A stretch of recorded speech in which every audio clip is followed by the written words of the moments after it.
ইহুদি ধর্মাবলম্বীদের সুক্কট উৎসব পালনের সুযোগ করে দিতে মুসলিমদের অত্যন্ত পবিত্র স্থান ইব্রাহিম মসজিদ দখলদার ইসরায়েলি বাহিনী বন্ধ করে দিয়েছে। একই সঙ্গে ইসরায়েলের কট্টরপন্থী জাতীয় নিরাপত্তা মন্ত্রী ইতামার বেন গভিরের নেতৃত্বে দখলকৃত পূর্ব জেরুজালেমের পবিত্র আল আকসা মসজিদ প্রাঙ্গণে বসতি স্থাপনকারীরা অনুপ্রবেশ করেছে। খবর দ্য নিউ আরবের। ফিলিস্তিনের সরকারি বার্তা সংস্থা ওয়াফা জানিয়েছে, ইব্রাহিমী মসজিদটি বৃহস্পতিবার সন্ধ্যা পর্যন্ত মুসলিমদের জন্য বন্ধ থাকবে। হেব্রনের আল আওকাফা বিভাগের পরিচালক আমজাদ কারাজেহ এই পদক্ষেপের তীব্র নিন্দা জানিয়েছেন। তিনি বলেছেন, মসজিদটি বন্ধ করে দখলদার ইসরায়েলের পবিত্রতা লঙ্ঘন করেছে।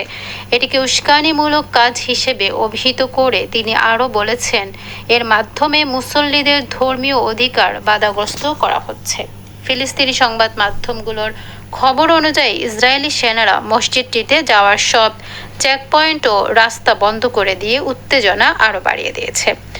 ইব্রাহিম মসজিদটি মুসলিমদের কাছে অত্যন্ত তাৎপর্যপূর্ণ, কেননা তারা বিশ্বাস করে এখানে হজরত ইব্রাহিম আলাইহিসসালাম, হজরত ইসহাক আলাইহিসসালাম, হজরত ইয়াকুব আলাইহিসসালাম, হজরত ইউসুফ আলাইহিসসালাম এবং তাদের স্ত্রীরা শায়িত আছেন।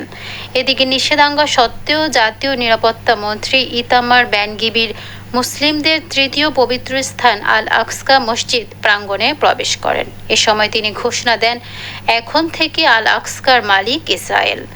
তার এই ঘোষণার পর সৌদির পররাষ্ট্র মন্ত্রণালয় নিন্দা জানিয়ে বিবৃতি দিয়েছে। এছাড়া ইহুদিদের এই উৎসব উপলক্ষে ইসরায়েলি সেনারা হেব্রনের জাবের, সালাইমেহ, গাইত এবং ওয়াদি আল হুসাইন এলাকায় কারফিউ জারি করেছে।